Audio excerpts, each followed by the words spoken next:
دیکھیے سنیں، وہ ادھر حج لکھا ہوا ہے، بلیک بورڈ پہ کیا لکھا ہوا ہے؟ سارے بچے دیکھیے وہاں پر کیا لکھا ہوا ہے؟ حج لکھا ہوا ہے۔ کہاں دیکھیں گے؟ بلیک بورڈ پہ دیکھیں گے۔ دکھ رہا ہے یہاں سے حج؟ کیا اسپیلنگ ہے حج کی؟ ہاں حج۔ اب اس میں ہم نے آپ کو کتنے دن بتلائے تھے حج کے؟ 5 دن بتلائے تھے۔ کتنے؟ وہاں پر دیکھیں بلیک بورڈ پہ دیکھو، کتنے دن تھے حج کے؟ 5 دن تھے۔ اس میں کون کون سی تاریخ بتاؤ مجھ کو؟ 8 9 10 11 12۔ اچھا وہاں پر دیکھیے 8 تاریخ کے دن اس پہ رکھنے رکھو، 8 تاریخ کو کیا کرنا ہے حاجیوں کو؟ مینا جانا ہے۔ آج ہم بتائیں کتنی تاریخ ہے ذی الحجہ کی؟ کون بتائے گا جی؟ آج تاریخ کتنی ہے؟ 7 ہے، اور کل 8 رہے گی۔ ہمارے یہاں پر 6 تاریخ ہے۔ کتنی؟ انڈیا میں کتنی تاریخ ہے آج؟ 6 تاریخ ہے، اور کل 7 رہے گی، پرسوں 8 رہے گی، اور سنڈے کے دن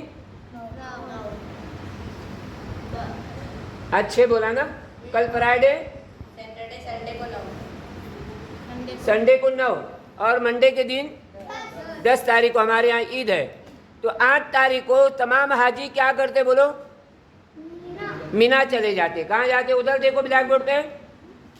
مینا جانے کے بعد کیا کرتے وہاں پر؟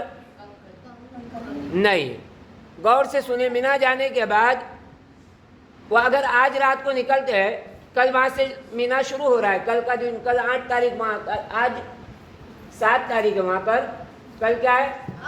8 ذی الحجہ شروع ہوگی سعودی میں۔ کون سا دن آ رہا ہے کل؟ جمعہ کا دن آ رہا ہے، اور جمعہ کے دن وہ سارے حاجی ایک ساتھ حج کا احرام باندھ کر مینا چلے جائیں گے۔ حج کمیٹی والے کیا کرتے ہیں؟ آج رات میں ہی نکالیں گے ان کو۔ کون سے تاریخ کے؟ وہاں کے 7 تاریخ کے رات میں ہی نکالتے، تاکہ سہولت سے حاجی اپنے اپنے خیموں میں پہنچ جائے، اور 8 تاریخ کی صبح سے لے کر سارا دن کیا کرے؟ وہاں عبادت کرے۔ دکھ رہا ہے وہاں پر ظہر، عصر، مغرب، عشاء اور فجر، یہ 5 نمازیں وہ پڑھتے ہیں، خیموں میں ہوتی نمازیں۔ اب وہاں پر کیا ہوتا ہے؟ اکثر مسائل میں لوگ الجھتے ہیں، کوئی 4 رکعت پڑھتا ہے، کوئی 2 رکعت پڑھتا ہے، کوئی 4 رکعت پڑھتا ہے، کوئی 2 رکعت پڑھتا ہے۔ تو ہم جو ہے جس طرح یہاں سے سمجھایا جاتا ہے کہ ہندوستان سے جانے والے جو حاجی صاحبان ہیں وہاں جا کر مقیم ہوتے ہیں، اس لیے ان کو 4 رکعتیں پڑھنا ہے۔ کتنی پڑھنا ہے؟ 4 رکعت پڑھنا ہے۔ وہ مسافر نہیں بلکہ وہ مقیم کی حیثیت سے وہاں پر جاتے ہیں، تو وہاں جھگڑنا نہیں ہے، جس کو جو سمجھ میں آئے، جس کو تم نے ابتدا کی ہے، یہاں سے حج سیکھ کر گئے ہیں تو وہاں جانے کے بعد کیا کرنا ہے؟ اسی طریقے سے حج کرنا ہے۔ اپنا زیادہ وقت کہاں لگائیں گے؟ بولو عبادت میں لگائیں گے۔ اس کے بعد کون سی تاریخ آئی؟ 9 تاریخ کو صبح اٹھ کر وہ کہاں چلے جائیں گے تمام حاجی؟ عرفات کے میدان میں جائیں گے، وہاں ظہر اور عصر کی نماز پڑھیں گے۔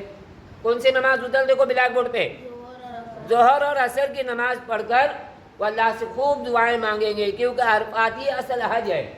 جس کا عرفات نہیں ہوا، جس نے عرفات کے میدان میں نہیں گیا، اس کا حج نہیں ہوگا۔ بات سمجھ میں آ رہی؟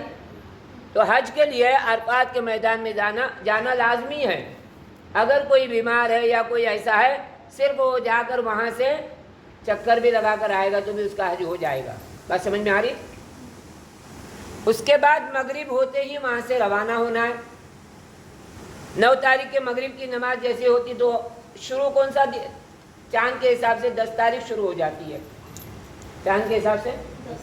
تو وہاں جو ہے، وہاں سے کہاں آنا ہے؟ دیکھو مزدلفہ آنا ہے۔ کہاں؟ مزدلفہ آ کر مغرب اور عشاء کی نماز پڑھنا ہے، وہاں رات گزارنا ہے، اللہ کی عبادت میں وہ بھی وقت گزارنا ہے، اور وہاں کنکریاں جمع کرنا ہے۔ مزدلفہ میں کیا جمع کرنا ہے؟ اور چھوٹی چھوٹی جمع کرنا ہے، بڑے بڑے پتھر نہیں، کنکریوں سے مراد چھوٹے چھوٹے پتھر۔ بات سمجھ میں آ رہی؟